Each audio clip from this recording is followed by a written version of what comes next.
Hello दोस्तों, मैं मनदीप आप सभी का यूपीएससी हिंदी की पंचायत में स्वागत करता हूं। दोस्तों देखिए, आज होगा क्या कि जैसे जैसे प्रीलिम्स एग्जाम नजदीक आ रहा है तो हम लोग की जो पूरी यूपीएससी टीम है वो प्रीलिम्स एग्जाम को लेकर थोड़ा स्पेसिफिक तैयारी कर रही है आप लोगों के साथ। तो इसी बात को ध्यान रखते हुए हमारा जो प्रीलिम्स की टेस्ट सीरीज चलाई जा रही है वो, और साथ ही साथ जो हमारा ग्रुप है प्रीलिम्स का सर, वहां पर आप लोगों की जो भी डाउट्स है उनका तुरंत निवारण किया जा रहा है, तुरंत उनका समाधान बताया जा रहा है कि अगर आपको नंबर कम आ रहे हैं या फिर आपकी स्टडीज में कोई दिक्कत हो रही है तो क्या करना चाहिए उसके स्पेसिफिकली उसके लिए। बेसिकली जो हम लोग का ग्रुप है प्रीलिम्स वाली टेस्ट सीरीज का, उसका ये फायदा है कि आप रात में 4 बजे भी पढ़ रहे हैं, आप सुबह 2 बजे भी पढ़ रहे हैं, तो हमारे में से कोई ना कोई टीम मेंबर जगा ही रहता है, कोई ना कोई टीम मेंबर उसमें पढ़ ही रहा होता है। तो जनरली ऐसा देखा गया कि लोग रात में 1 बजे 2 बजे भी डाउट्स पूछते हैं तो हम लोग उसको तुरंत रिप्लाई करते हैं, तुरंत उसके डाउट्स का समाधान होता है और इस वजह से लोगों में काफी उत्साह है। और अब लोग टेस्ट देना जैसे जैसे प्रीलिम्स आ रहा है तो काफी तेजी शुरू कर रहे हैं, आपस में कम्पीट कर रहे हैं, क्योंकि वहाँ पे काफी बच्चे जो पहले से सेलेक्टेड है यूपी पीसीएस में, वो वाले भी बच्चे वहाँ पे हैं। तो उससे क्या हो रहा है कि उससे कंपटीशन का एक अच्छा माहौल मिल रहा है। आपको पता चला हाँ इसके इतने नंबर आ रहे हैं, इसके इतने नंबर आ रहे हैं, आपके सामने वहाँ पे दिख रहा है, जो कि अदर जगह पे नहीं होता। अदर जगह पे आप घुल मिल नहीं पाते हैं, बच्चों से कांटेक्ट नहीं कर पाते जितनी भी अदर टेस्ट सीरीज है। तो आप इस बात को समझिए, इसका फायदा देखिए और कोशिश करिए कि प्रीलिम्स टेस्ट सीरीज हमारे साथ दीजिए, तो आपको उसका निश्चय ही फायदा मिलेगा। ये तो मतलब दिख रहा है लोगों में जो इंप्रूवमेंट हो रही है, जैसा लोग समझ रहे हैं, जो कॉन्फिडेंस बढ़ रहा है, उससे बात तो पता ही चल रही है। तो सीधे हम लोग शुरुआत करते हैं क्विज के डिस्कशन की। तो चलिए सर, आपको पहला प्रश्न है कि उत्तराध्ययन सूत्र ये किस धर्म से रिलेटेड है? बुद्ध। उत्तराध्ययन सूत्र उत्तराध्ययन ऑप्शन नहीं है सर। सूत्र है ना, सूत्र पिटक यानी बौद्ध। तो ये क्या नाम है, जैन धर्म, बौद्ध धर्म, हिंदू धर्म और तीनों से वो बौद्ध लग रहा है, सूत्र पिटक उसी में था तो सूत्र तीनों से। तो ये प्राकृत भाषा में जैन साहित्य का एक भाग है उत्तराध्ययन सूत्र। ठीक है, जैसे क्या होता था कि जो भी प्राकृत ये प्री में क्वेश्चन पूछ सकता है। जैसे सूत्र जो है वो सूत्र पिटक भी एक तरह से सूत्र पिटक है, वो अपभ्रंश या क्या प्राकृत पाली के कारण उसको सूत्र पिटक कहा जाता है, वो वास्तव में सूत्र पिटक है। ठीक है, तो सूत्र या सूत्र है तो ऐसे क्वेश्चन में जैन धर्म मानना चाहिए। ठीक है, जैन धर्म का विकल्प सही होगा। ठीक है, चलते अगला चलते हैं। अगला प्रश्न है कि जोगीमारा, पिकलीहल, तेक्कल कोट्टा और कोपुल्लू ये किस लिए प्रसिद्ध हैं? तो आपके ऑप्शन है कि ये क्या नाम है, चित्रकारी के लिए प्रसिद्ध गुफाएं हैं, दूसरा आदम चित्रकारी के लिए, दूसरा है कि ये जो बौद्ध स्थल है प्रमुख जहाँ पे क्या कहते हैं जो उसकी होती है चैत्य, हाँ चैत्य और स्तूप के लिए प्रसिद्ध है। तीसरा है कि यहाँ पे प्रमुख जैन तीर्थंकरों का यहाँ पे मतलब जैन तीर्थंकरों के लिए प्रसिद्ध है। और चौथा है कि ये शैव धर्म के लिए प्रसिद्ध है। गुफाएं जोगीमारा की गुफाएं, पिकलीहल गुफाएं, बुग्गल्लू की गुफाएं सब। ठीक है, तो ये प्रमुख जो गुफा चित्रकारी के लिए प्रसिद्ध है, जिसमें लखुड़ियार, जोगीमारा, भीमबेटका, सबसे ज्यादा पुराना इसमें भीमबेटका है। गुफाएं वाले वही क्या? हाँ, उत्तराखंड जिसके लिए जिसकी खोज वीएस वाकड़कर ने की थी। इस बार यूपीपीसीएस में प्रश्न भी आया था कि और ये फिर से हाँ कि वीएस वाकड़कर ने किस गुफा की खोज की, मतलब ऐसा कुछ प्रश्न आया था ना इस बार। ठीक है, बिल्कुल।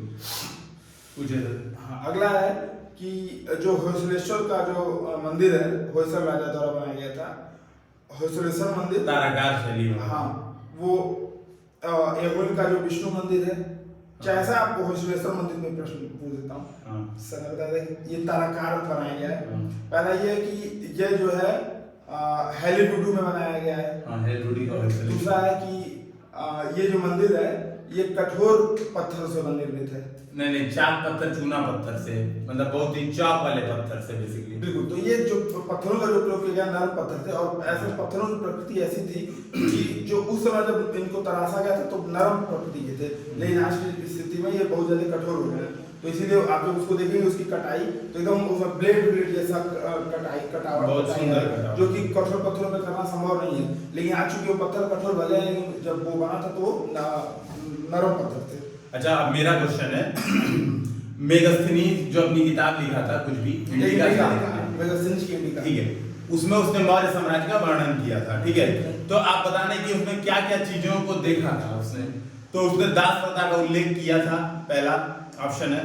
दूसरा ऑप्शन उसने बताया था कि सैन्य गतिविधियों के लिए समन्वय के लिए एक समितियां होती हैं। बिल्कुल ठीक है। और तीसरा उसने ये भी बताया था कि भारत में भूमि की माप होती है, तो इसमें क्या क्या चीज देखी? पहला नहीं बताया था, दास प्रथा के संदर्भ में इसमें नहीं बताया था, किसी और बुक में दास प्रथा का दो जिक्र तीन है। तो क्या भारत में उसने दास प्रथा प्रचलित चाणक्य की? में थी, चाणक्य कौटिल्य में थी, अर्थशास्त्र में थी, हाँ, कौटिल्य के अर्थशास्त्र में थी, और ये दोनों चीज मेडिसिन के इंडिया में भी थी। ठीक है। तो मैं बता रहा हूँ, बिल्कुल आप लोग सही बताया, इसने भारत में दासों को नहीं देखा।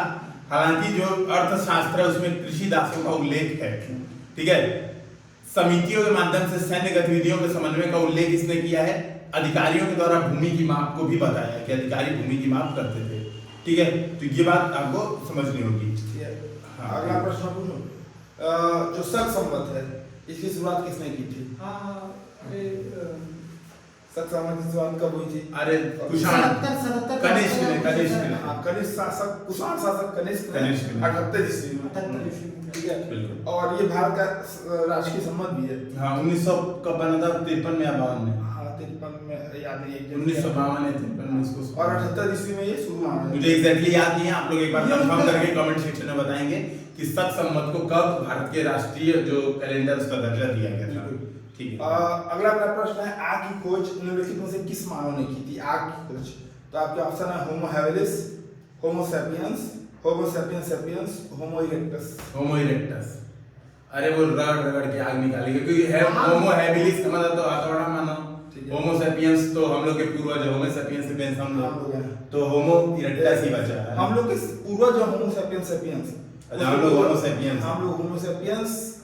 एक बार इसको पूरा क्लियर बता दीजिए। ठीक है, तो पहले सबसे पहले आते हैं विकास क्रम में आदि मानव, फिर मानव सम, फिर ऑस्ट्रेलोपिथेकस, होमो हैबिलिस, होमो erectus, Homo sapiens, Homo sapiens sapiens. ठीक है, ये अब तक का विकास क्रम। तो हम लोग होमो सैपियंस सैपियंस है ना? नहीं, हम लोग होमो सैपियंस सैपियंस के बाद कुछ और जुड़ता है। मतलब इसके जस्ट हमारा पूरा होमो सैपियंस सैपियंस है ना? मेरे कहने का यही मतलब था बेसिकली। होमो हैबिलिस ने हथौड़ा बनाया था, और होमो इरेक्टस, क्योंकि ऐसा लग रहा है ना इरेक्टस भी पूरा रगड़ के इसमें आग जलाई थी, हम्म। पत्थर को पत्थर से रगड़ा तो आग जली। हैबिलिस मतलब हथौड़ा, ऐसे आग पत्थर से पत्थर टकराए। आपस में कंफ्यूजन क्या होता है कि मानव सम, तो जो मानव सम है वो आदि मानव की जस्ट बाद का है। तो होता क्या है कि लोग मानव सम को अगर क्रोनोलॉजी में पूछ देगा तो उसको क्या रखेंगे, होमो सैपियंस के पहले रख देंगे कि मानव सम यानी कि मानव समान, लेकिन ऐसा है नहीं, इस पे बस ध्यान देते हैं। प्राचीन भारत में चर्चा में रहा कुटाग्रशाला क्या होता था? ये जहाँ पे लोग लड़ाई करते थे, मतलब शास्त्रार्थ करते थे। बौद्ध उपदेशों के परिचर्चा का पाठशाला से संबंधित ये सारा हाँ। बौद्ध उपदेशकों के परिचर्चा का स्थल था, ठीक है। चलिए पूछिए नमस्कार आप। चलिए बताइए कि GEAC जो GM फसलों की मान्यता देता है वो किस मंत्रालय के अंतर्गत आता है? पर्यावरण, कृषि मंत्रालय। नहीं कृषि मंत्रालय के अंतर्गत नहीं, पर्यावरण, क्योंकि वो इन्वेसिव एलियन और स्पीशीज। अभी तक कितनी जेनेटिकली मॉडिफाइड फसलों को मान्यता दी गई? 8 को कि केवल बीटी का पास नहीं, बीटी कपास, बीटी बीटी सरसों, बीटी सरसों और बीटी बैगन को क्या कहते हैं, हटा GAC दिया। ने मान्यता दी है, लेकिन पर्यावरण मंत्रालय ने तो मंजूरी अच्छा, नहीं दी। पर्यावरण मंत्रालय का एक ही है ना?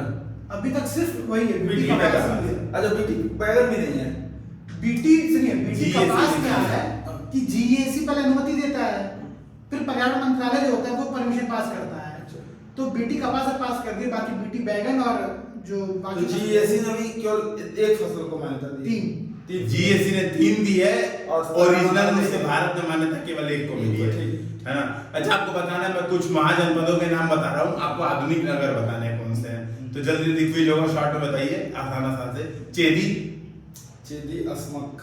चेदी आपका ऑप्शन मिलेगा? चलो ठीक है, बताओ। बुंदेलखंड, मेवाड़, मथुरा या पश्चिमी उत्तर प्रदेश? पश्चिमी उत्तर प्रदेश। आप बताइए। नहीं, मथुरा तो पश्चिमी उत्तर प्रदेश में ही है। चेदी है बुंदेलखंड, ठीक है। पांचाल, पांचाल, अरे वो कुंती का जो होता, पांचाल हो जाएगा आपका आधुनिक मध्य प्रदेश में, ये भी है। पश्चिमी उत्तर प्रदेश, अभी छन्नी की राजधानी शामिल। अच्छा, कंबोज। कंबोज, ये तो आसान है। हाँ, कंबोज ये जहाँ पे अपने ये दीपक यादव जहाँ की सांसद हैं। कन्नौज, कश्मीर। अरे कश्मीर, राजौरी सेक्टर। आप देख सकते हैं कि हमारा क्या हाल है आज कल्चर में, ठीक है। हिस्ट्री आता लोग हिस्ट्री बेसिकली पूछ रहे हैं, और हिस्ट्री में सबकी बैंड बजी हुई है, लेकिन कोई बात नहीं, अभी धीरे धीरे याद, एक बार रिवीजन हो जाएगा तब याद हो जाएगा, ठीक है। अच्छा, फिर अगला बताइए। अश्मक। चेदी, अस्मक देखो अंग सबसे पूर्वी था, और अंग का है अंग बंगाल में, भागलपुर बिहार। अच्छा भाई, बंगाल। ठीक है, मतलब आसपास। अस्मक जो है नीचे पड़ेगा ये गोदावरी नदी के हाँ, पास। गोदावरी नदी के पास। ठीक है। और कुशीनगर? कुशीनगर तो अपने बगल में है। मल्ल। गोरखपुर मल्ल। बाबा की मल, कुशीनगर का मल। अब चलिए आपको बताना माई नोहमा नृत्य।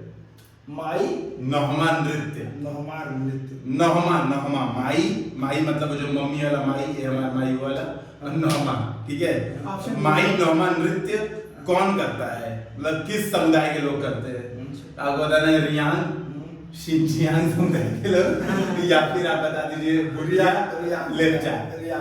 ठीक है, हाँ, तो रियांग जनजाति। ये जो रियांग जो ब्रू एग्रीमेंट जो हुआ है बेसिकली भाई, नागालैंड नहीं, मिजोरम और त्रिपुरा। त्रिपुरा के, ठीक है। एक बार ये बता दीजिए कि कहाँ से कहाँ में स्थापित हुए थे, ये अगर लिखा हो तो। त्रिपुरा से मिजोरम में कि मिजोरम से त्रिपुरा में? त्रिपुरा से मिजोरम, फिर मिजोरम से त्रिपुरा भेजा जा रहा है। नहीं, वहीं पे बसाया जा रहा है। ठीक है। मिजोरम से त्रिपुरा में स्थापित थे, त्रिपुरा में ही बसाया जा रहा है। ठीक है। ठीक है, हाँ, ठीक है। एक बार कंफर्म कर दिया जाएगा। अच्छा, बताना है नृत्य, शॉर्ट नृत्य बता रहे, क्षेत्रीय नृत्य बताइएगा किस किस राज्य का है? पंडवानी,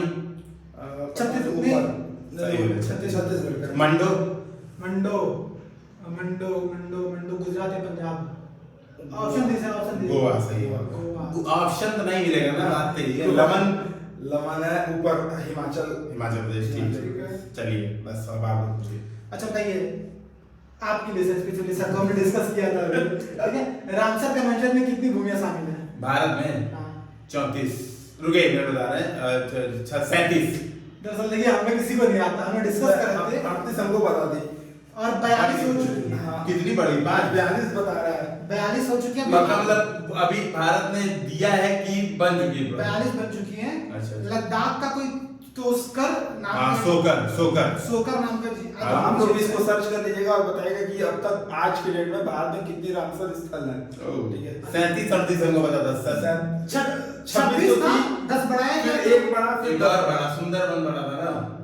हाँ, एक बार सुंदरबन बड़ा, फिर 10 बड़ा, तो 37 हो गई थी। हाँ। अब इसमें शायद 42 है, तो आप लोग देख के बताइएगा कितनी अच्छा, रामसर। एक प्रश्न और है कि मॉन्ट्रियल रिकॉर्ड, इसके अंतर्गत कौन कौन सी भूमियां? 2 है, भारत में 3 दो है। थी, 2 तीन। हट गई। चिल्का हट गई। एक तो लोकटक है, हाँ। और एक केवलादेव। केवलादेव खाना। हाँ, केवलादेव किस लिए प्रसिद्ध है? गोडावड़ के लिए। वो पंछी। जी हाँ, क्या ग्रेट इंडियन मास्टर। हाँ, ग्रेट, उसको गोडावड़ बोलते हैं। ठीक। ठीक है। चलिए, राष्ट्रपति पे महाभियोग, ये कौन सा आर्टिकल है? बात नहीं बात तो नहीं हो सकता है। 61 अभी एक 61 दिन पहले ही हुआ था। discuss किया था। एक दिन पहले डिस्कस। इसके लिए 14 इसके देखिए दोस्तों, आप लोग यहाँ पे देख सकते हैं डिस्कशन का फायदा। एक दिन पहले ही याद हुआ तो आज सही हो गया। अब लास्ट में राष्ट्रपति पे महाभियोग के संदर्भ में निम्नलिखित कथनों पे विचार कीजिए। ठीक है। पहला तो ये है कि इसको आपको 30 दिन पूर्व सूचना देनी पड़ेगी। ये सब कोई थोड़ा ना बोला था करने को। ठीक है। दूसरा है इसके लिए प्रत्येक सदन से 1/4 सदस्यों का बहुमत चाहिए, मतलब अनुसमर्थन चाहिए Minimum। प्रस्ताव पेश करने के लिए। ठीक है। दूसरा ये है कि ये कुल सदस्य संख्या के 2/3 बहुमत से पास होना चाहिए। तीनों सही है।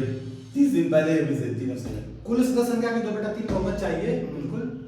ठीक है। और क्या था ऑप्शन? अलग अलग दोनों शब्दों में, और एक है कि ये, एक है कि ये 1/4 चाहिए प्रस्ताव के लिए, बिल्कुल सब सही है। ठीक है। तो 14 दिन पूर्व होना चाहिए, पहला गलत था। 30 दिन नहीं है। हाँ, दूसरा ये है कि 1/4 सदस्य बिल्कुल होने चाहिए, और तीसरा है कि ये कुल सदस्य संख्या, जो लोकसभा के कुल सदस्य संख्या असली वाली, उसका 2/3 बहुमत प्लस उपस्थित एवं मत देने, मतलब उसका जो है 2/3, और उपस्थित एवं जो मत देने वाले हैं उसका भी 2/3, यानी कि ये इसीलिए इसको सबसे कठोर बहुमत बोला जाता है। ठीक है। यानी कि 552 का बहुमत चाहिए। इसमें आप लोगों को ध्यान रखना चाहिए, 545 का बहुमत नहीं। इसमें ये जितनी भी बताइए- अधिकतम सदस्य संख्या उसका बहुमत होना चाहिए। इसमें ये बताइए कि जो यूटीज के जो निर्वाचित सदस्य होते हैं, वो भी शामिल होते हैं कि नहीं इसमें? निर्वाचित सदस्य शामिल होंगे। राज्यसभा लोकसभा में ना, कि किस चीज में नहीं, निर्वाचित? राष्ट्रपति के चुनाव में ना। नहीं, ठीक है। मैं प्रश्न ये पूछ रहा था कि राज्य और यूटी के जो राष्ट्रपति का चुनाव होता है, तो राज्य और यूटी के सदस्य होते हैं, हाँ। वो शामिल होते हैं निर्वाचित जो विधानसभा के सदस्य। विधानसभा के। ठीक है। विधान परिषद और महाभियोग में? महाभियोग में तो केवल वही करेंगे, लोकसभा संसद। लोकसभा करेंगे, लोकसभा राज्यसभा। चलिए, ठीक है। ठीक है। अगला ये है कि जो प्रधानमंत्री कार्यालय, ठीक है, इसका प्रमुख कौन होता है? प्रशासनिक प्रमुख।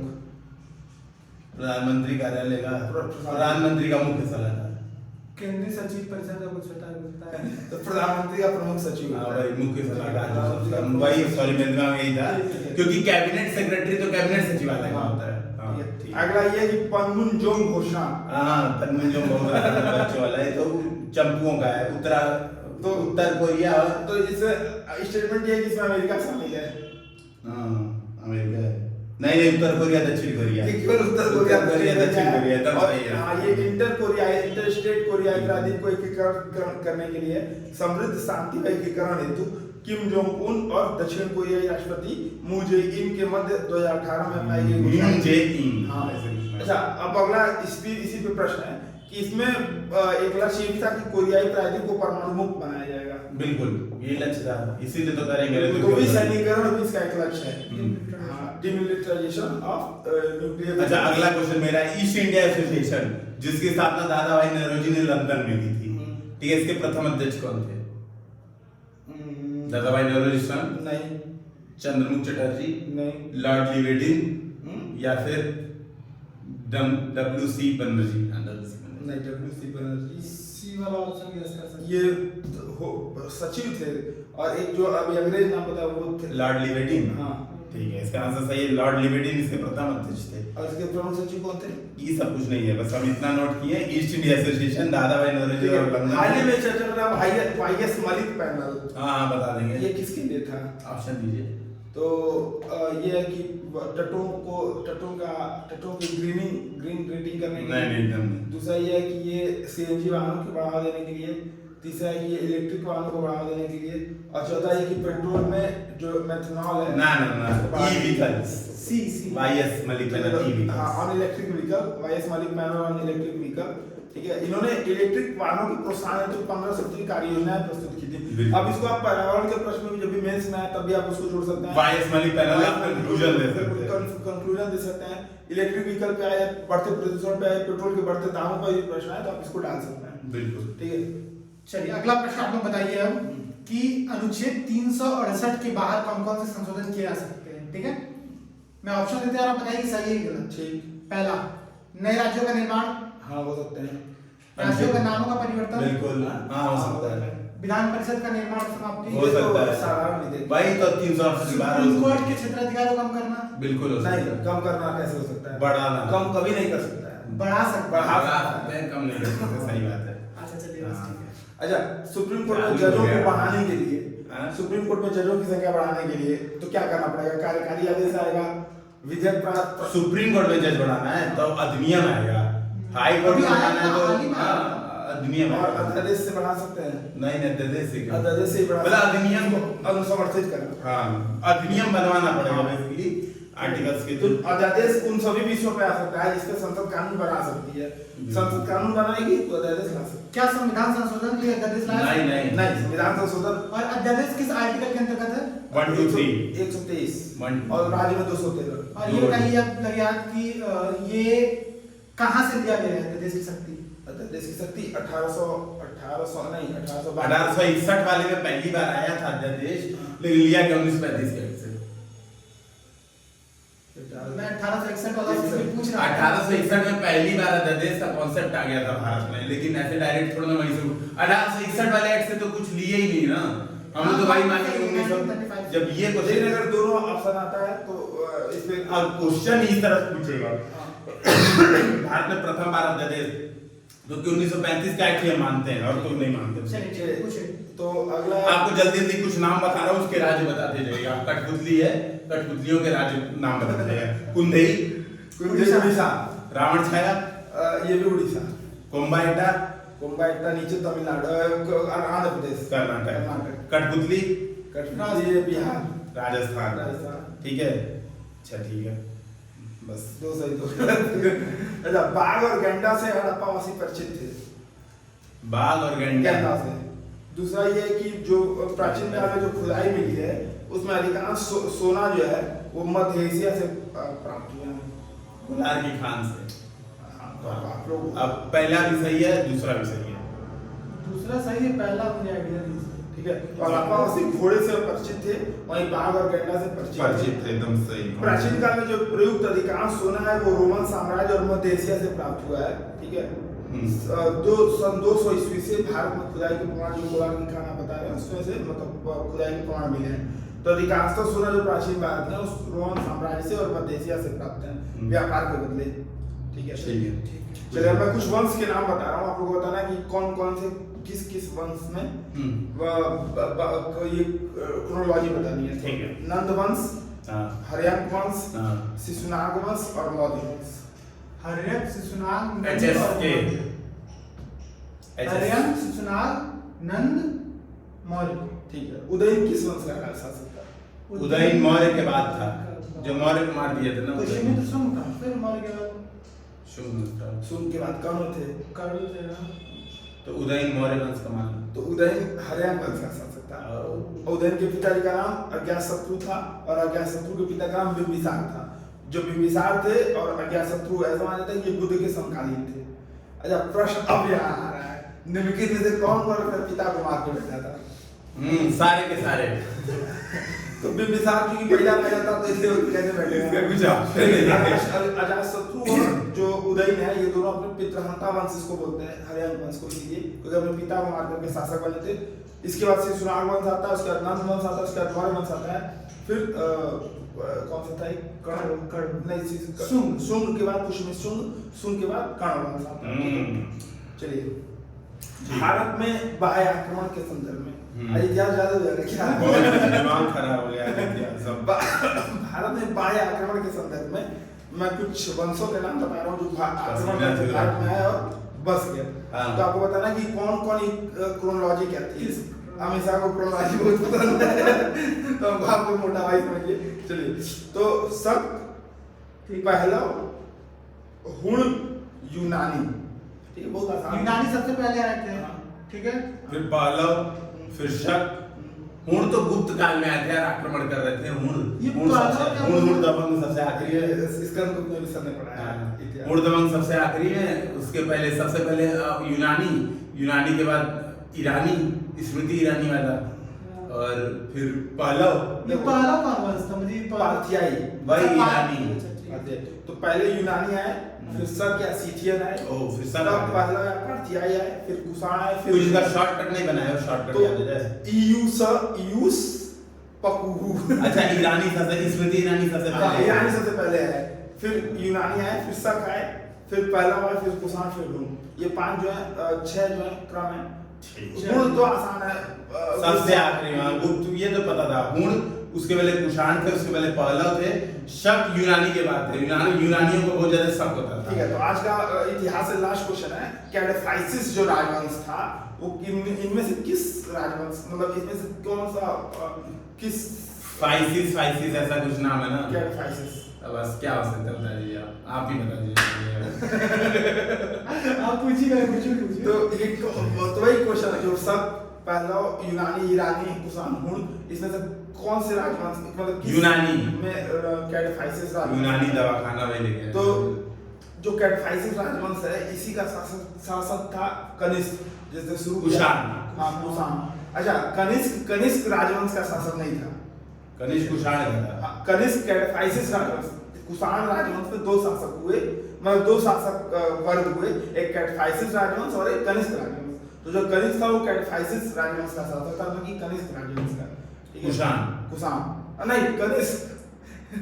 कुषाणों के 2 राजवंश थे, एक कनिष्क और एक कैडेफाइसिस। तो कैडेफाइसिस पहले आया, इसका अंतिम शासक कनिष्क था, ठीक है। और नहीं, इसका पहला शासक कनिष्क था और कनिष्क राजवंश इसके बाद आता है, ठीक है। तो मतलब ये एक जानने वाली बात ये कि कनिष्क राजवंश का शासक नहीं था, कैडेफाइसिस वंश का शासक था, जो कि कुषाण थे, ठीक है। चलिए अब बताइए आप कि राष्ट्रपति के द्वारा इनमें से किसको नियुक्त किया जाता है, ठीक है, राष्ट्रपति द्वारा। ये सब क्वेश्चन पूछिए आप। पहला ऑप्शन कैग होता है, महान्यायवादी, बिल्कुल महान्यायवादी की राष्ट्रपति करता है, चीफ इलेक्शन कमिश्नर करता है, यूपीएससी के अध्यक्ष और सदस्य ये भी करता है, फाइनेंस कमीशन के अध्यक्ष और सदस्य ये भी करता है, यूटीज के सीएम और अन्य मंत्री। अरे यूटीज के सीएम और सबके नहीं करेगा। सबके नहीं करेगा, जैसे जम्मू कश्मीर है। 2 ही जगह तो है, 3 जगह हो गया। हाँ तो और जम्मू कश्मीर में पुडुचेरी वाला चलता है अच्छा, है ना। हम उसमें दिल्ली का तो राष्ट्रपति करेगा ना, या राष्ट्रपति के जो 239 पुडुचेरी का उपराज्यपाल 239 ए जो है एक बार चेक कर वो लीजिएगा, दिल्ली के confirm लिए। नहीं है। नहीं मैं वो दिखाया था ना। हाँ दिखाया तो नहीं, भूल गया कुछ कंफर्म कर दिया, आपको याद है तो जो जम्मू कश्मीर राज्य पुनर्गठन अधिनियम था उसी में लिखा हुआ था कि मुख्यमंत्रियों की नियुक्ति उपराज्यपाल द्वारा की जाएगी, ठीक है, और अन्य मंत्रियों की नियुक्ति मुख्यमंत्री की सलाह पे उपराज्यपाल द्वारा की जाएगी। अच्छा। और दिल्ली के इसलिए अनुच्छेद 239 ए लाया गया था मेरे हिसाब से ये, ठीक है। तो आप लोग इसको एक बार देखिएगा और बताइएगा कि क्या सही है, कमेंट जरूर करिएगा। प्रश्न पूछिए सर आप। हेरा मिशन हाल में चर्चा में, HERA मिशन किसका है? ऑप्शन ठीक है, अब आप बताना ये ईसा का है, दूसरा आप बताइए कि ये नासा, ईसा, जाक्सा और तो कौन बच गया? नहीं, 3 मिले हैं। चाइना। नहीं चाइना नहीं, तो नासा और ईसा का ये मिशन है। ये ईसा द्वारा बाइनरी क्षेत्र का डिडिमॉल पेजर का अन्वेषण किया जाएगा। हाँ, चंद्रमा की परिक्रमा करता है। अच्छा। ठीक है, नासा का डार्ट मिशन इससे टकराएगा। तो जैसे ये बेसिकली हाई इम्पैक्ट जो कैप्चर वाला ना, वो वाला मिशन है हेरा मिशन, ईसा का है, याद रखना। ठीक है, ईसा का है। अब आपको अगला क्वेश्चन ये बताना है, बॉटनिकल सर्वे ऑफ इंडिया बताना किस मंत्रालय के अंदर है, उसके बाद आपको बताना है किसके द्वारा इसको प्रारंभ किया गया था।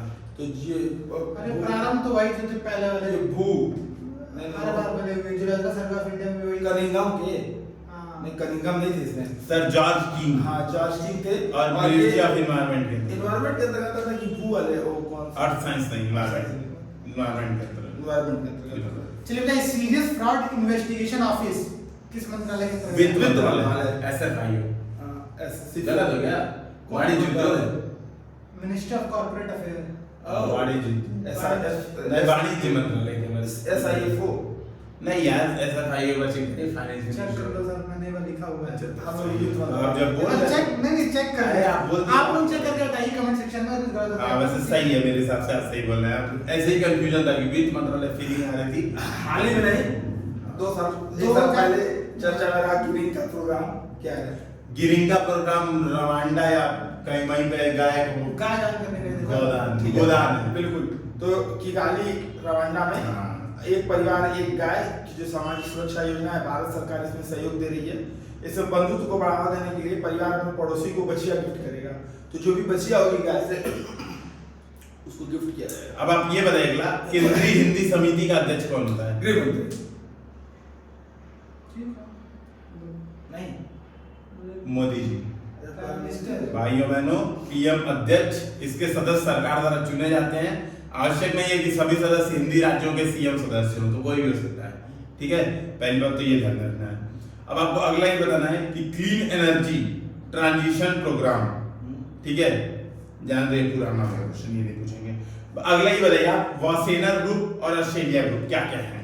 2 बहुत फेमस ग्रुप है। भारत शामिल हुआ है दोनों में भी। वासेना और ऑस्ट्रेलिया ग्रुप। NCR में भी हो गया है, तो बस एक एनर्जी रह गया। अब आपको ये बताना है वासेना और ऑस्ट्रेलिया ग्रुप क्या है?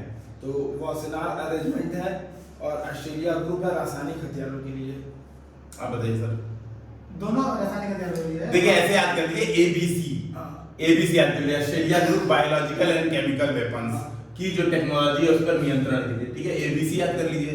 और याद करिए वासेना, वासेना क्या है? परंपरागत हथियार एवं दोहरे उपयोग की प्रौद्योगिकियों के निर्यात नियंत्रण, वो प्रौद्योगिकियां जिनका डुअल यूज किया जा सके। तो वासेना VD याद कर लीजिए, चाहे उसको छोड़ भी दीजिए, याद मत करिए। ABC याद हो जाएगा तो दूसरा ऑप्शन अपने आप वासेना पे टिक कर देंगे। ठीक है, हाल में चर्चा रहा DMH11 क्या है? किसकी प्रजाति? गेहूं, धान की फसल है। तो धान की फसल है, गेहूं है, सरसों है, सरसों की कपास है, सरसों है। पक्का। धारा मस्टर्ड है, वैसे याद कर लो ना, DMH। ठीक है, अच्छा बताओ, मैक्स 4028 क्या है? मैक्स 4028 गेहूं, MACS मैक्स। Max MSc। अच्छा MAX लग रहा था, MACS 4028 हाँ, एक गेहूं की बायो फर्टिफाइड, बिल्कुल सर। अरे सर कमाल कर दिया आप तो। अगला ये बताइए अब, अब आप ही बता दिए, स्पर्श पहल क्या है? दीनदयाल स्पर्श पहल। टिकट टिकट, हाँ, फिलेटेली के लिए कौन मंत्रालय है? डाक मंत्रालय, सूचना एवं डाक संचार। संचार। अब ये बताइए, अगला आपको बताना है तृष्णा वन्यजीव अभयारण्य कहाँ है? तृष्णा कर्नाटक। नहीं, कर्नाटक में नहीं, पूर्वोत्तर में है कहीं। तृष्णा पूर्वोत्तर में नहीं होगा, आप लोग देख लीजिए। साउथ में ही होगा, मैं गैस कर रहा हूँ एक बार। तो त्रिपुरा, त से तृष्णा, त से त्रिपुरा। पूर्वोत्तर में है। त्रिपुरा में है उल्लू गिबन, यहाँ पर इंडेंजर्ड स्पीशीज है, उसका निवास स्थान है। ठीक है, ओएनजीसी यहाँ पर प्राकृतिक गैस निकालने वाला है, इस वजह से ये चर्चा में रहा है। ठीक है, तो ये आपको ध्यान रखना है, तृष्णा वन्यजीव अभयारण्य त्रिपुरा, त से तृष्णा, त से त्रिपुरा। ठीक है, मैच कर रहा है एकदम। ओके, निम्नलिखित में से कौन कौन से संगठन, बोर्ड या निकायों की घोषणा पर्यावरण संरक्षण अधिनियम 1986 के अंतर्गत की गई है? तो पहला ये है कि ईपीसीए, हाँ, सीआरजेड, बिल्कुल सही, दोनों। इको सेंसिटिव जोन, ESZ नहीं, जेनेटिक इंजीनियरिंग अप्रूवल कमेटी। सही है। चार के साथ बताना। तो चारों फिर होगा, क्योंकि इको सेंसिटिव जोन, क्रिटिकल, हाँ, सब चार। केंद्रीय भूजल बोर्ड, ये नहीं, जनरल ग्राउंड वाटर बोर्ड, ये भी इसी के अंदर रहता है, ये भी सब इसी के सब है। तो सब इसी के कहते हैं। ईपीसीए, सीआरजेड, ईएसजेड, जीएसी, केंद्रीय भूजल बोर्ड। चलिए, दो प्रश्न पर्यावरण हैं। संरक्षण अधिनियम। अच्छा, एग्जाम में दोस्तों ऐसे ऑप्शन में जनरली कंफ्यूजन होता है, तो एक बार डिस्कशन सुन के जाइए और दिमाग में बैठाए रहिए, सर लोग ने ऐसा ऐसा कुछ डिस्कशन किया है। देखिए, कंफ्यूजन हम लोग को भी रहती है, सब लोग आम इंसान ही है, लेकिन एग्जाम में जो अपने कंफ्यूजन से आगे बढ़ के और पावर दिखा पाता है, रिस्क ले पाता है, उसी का सिलेक्शन होता है। ठीक है, तो ये बात सब लोग को दिमाग में रखना है। सर पूछिए। हाँ चल, दो क्वेश्चन बताइए, वेवलेन वस्तु और गिफिन वस्तु, गिफिन ऑब्जेक्ट और वेवलेन ऑब्जेक्ट, दोनों सेम जैसा होता है, अंतर क्या है? एप्पल। नहीं, गिफिन मतलब घटिया सामान। हाँ, वेवलेन मतलब होता है एप्पल। हाँ, एप्पल का चीज है वेवलेन, और मतलब बेसिकली अब समझा देते हैं लोगों को। जनरली इकोनॉमिक्स में कई तरह की वस्तुएं होती हैं, तो अभी सब वस्तुओं की बात नहीं करेंगे। नॉर्मल गुड्स, ऐसे नॉर्मल गुड्स 50 तरह के गुड्स पड़े हुए, केवल दो की बात करते हैं जो सर ने पूछा है। एक होती है वेवलेन गुड्स, जनरली एक स्टेटमेंट दे देगा कि इनमें से वेवलेन गुड्स कौन से हैं। ठीक है, एक होता है गिफिन गुड्स। तो गिफिन गुड्स क्या होता है, जब उसकी प्राइस बढ़ती है तब भी उसकी डिमांड बढ़ती है। जनरली क्या होता है, उल्टा होता है, किसी चीज की प्राइस बढ़ गई तो उसकी डिमांड घट जाती है ना। सर आप बिल्कुल, गिफिन गुड्स, तो अभी मैं बता रहा हूँ, वेवलेन गुड्स भी यही होता है कि जब प्राइस बढ़ता है तो उसकी डिमांड बढ़ती है। दोनों में डिफरेंस ये होता है कि गिफिन गुड्स घटिया चीज होती है, जैसे शराबसिंग गुड्स होता है बेसिकली, जैसे शराब हुआ या फिर आप कह सकते हैं कि सिगरेट हुआ, ये सब होती है गिफिन गुड्स। लेकिन वेवलेन गुड्स क्या होते हैं, जिनके दाम बढ़ते हैं तो भी उनकी डिमांड बढ़ती है। जैसे एप्पल का नया आईफोन आया तो उसकी क्या होती है कि दाम बढ़ गया, लेकिन फिर भी लोगों में डिमांड पहुंच जाते हैं। ठीक है, ऐसे आप अगला फिर से इतिहास से एक प्रश्न आ गया, बहुत अच्छा प्रश्न है। सुलु, तुलु, अरविंदु, संगम, इन वंशों को क्रम में लगाना है। तुलुआ वंश के विजयनगर था। सुलु वंश पहले था, उसके बाद तुलुआ वंश था, मतलब लास्ट के दोनों बता दिए। और क्या पूछे, अरुविदु उसके बाद था, सबसे लास्ट में अरुविदु था। और क्या था, सुलु, तुलु, अरविंदु और संगम। संगम सबसे पहले, संगम, सुलु, तुलु, अरविदु। ठीक है, तो संगम, सुलु, तुलु, अरविंदु, ये चार वंश थे। विजयनगर साम्राज्य की स्थापना किसने की थी? हरियर बुक्का। ये बहुत इंटरेस्टिंग फैक्ट है, वो जाके इस्लाम स्वीकार करके आते हैं और वापस आते हैं उनके नाम पर चलाने के लिए, लेकिन फिर अपना चला देते हैं। अच्छा, आप लोगों को ये बताना है कि हाल ही में किस राज्य ने चीता, प्रोजेक्ट चीता के तहत उसका खर्चा भी उठाने के लिए प्रस्ताव किया है? मध्य प्रदेश ही होगा, और तो कोई 19 दंडौरा दिए बैरन में ले आ रहे थे। ठीक है, तो मध्य प्रदेश बोला है कि आप चीता ला के तो नहीं होगा, नहीं तो कॉन्फिडेंस से बोलिए। आया नहीं ना, अभी मना कर दिया गया ना। नहीं, वो मना नहीं किया है। जैसे ईरान ने तो मना कर दिया था देने से, हाँ। बोला है कि हमारे यहाँ कुछ ही बचे हैं। ऑस्ट्रेलिया से आना चाहिए। नहीं, नैरोबी, नाइजीरिया, साउथ अफ्रीकी कंट्री से आ रहा है। ठीक है, नौ से नाम है नामीबिया से चीते आ रहे हैं। ठीक है, चलिए और पूछिए सर। आज का क्वेश्चन यहीं पे समाप्त करते हैं फिर। ठीक है, तो दोस्तों इसी के साथ आज का डिस्कशन हम लोग समाप्त करते हैं, और फिर हमारे साथ जुड़े रहिए। अगर आपको डिस्कशन अच्छा लगा हो तो इसे लाइक, शेयर, सब्सक्राइब करना बिल्कुल मत भूलिएगा। प्रीलिम्स टेस्ट सीरीज का अपने दिमाग में जरूर रखिएगा, और आप लोग कहीं ना कहीं से टेस्ट सीरीज जरूर दीजिए। उसके बिना सिलेक्शन तो नहीं होने वाला। बिना प्रीलिम्स के टेस्ट सीरीज है तो सिलेक्शन भूल जाइए, खास करके जब यूपीएससी नए नए पैटर्न के साथ आ रहा है, डेली आपको चौंकाने का प्रयास कर रहा है। तो जब तक आप उनको नहीं चौंकाएंगे तब तक सिलेक्शन श्योर नहीं है। तो इसी के साथ जय हिंद, जय भारत, फिर मिलते हैं।